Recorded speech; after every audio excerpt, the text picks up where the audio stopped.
to their claims, okay, from 2023, according to the most recent USDA data available from 2023, white people or Caucasian people are the largest racial group receiving SNAP benefits at 35.4%. And I believe that, to be honest, like if you look at America and how America's positioned, if you say America is like what 60-some% white or Caucasian, yeah, a good half of those or more than half of those motherfuckers on food stamps for sure. That make about sense to me. African Americans are next. Not just hey, that's not that's not how the math actually works. A good majority of them would take up the larger percentage because there's more of them here. So it would make sense that white Americans, Caucasians, would have a higher percentage number in general. And it should be that in everything.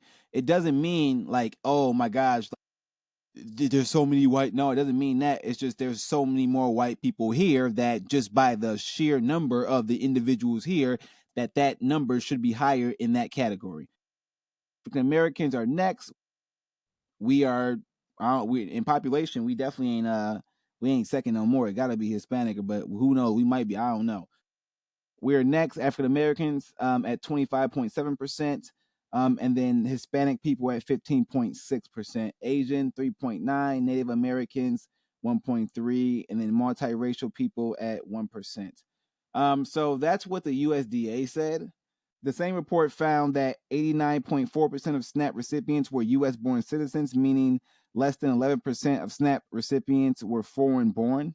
It's hard to really know when you're looking at these reports, no matter where you get the information from, whether it's coming from the government or someone was chilling at home and was bored and they got some good computer skills and they took the time to make a nice ass looking report and you believe it, it's hard to really know. But if you have to use any information, I'm going to use that USDA report because that just makes the most sense to me.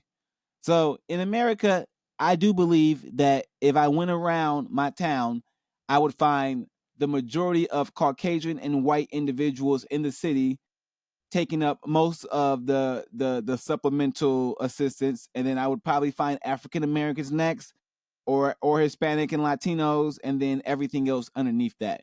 But what we don't truly know is the amount of people who are receiving assistance who are not citizens of the United States. I think that number is off. When they say 90% of the people in America that are receiving these benefits are citizens and all that, nah, I don't believe that. I think that's some bullshit, to be honest. I think that's where the number is a little bit off.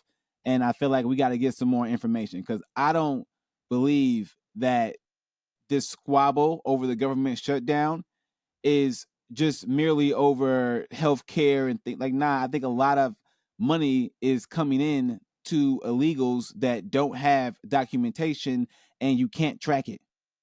You don't know where the money's going. You don't know how much is going where. And I think Trump doesn't want to release funds to anything until he knows where everything is going. I think that is the biggest holdup here. Also, if you really look at the political stronghold that the Democrats have had over the Republicans, it normally really comes down to just one thing.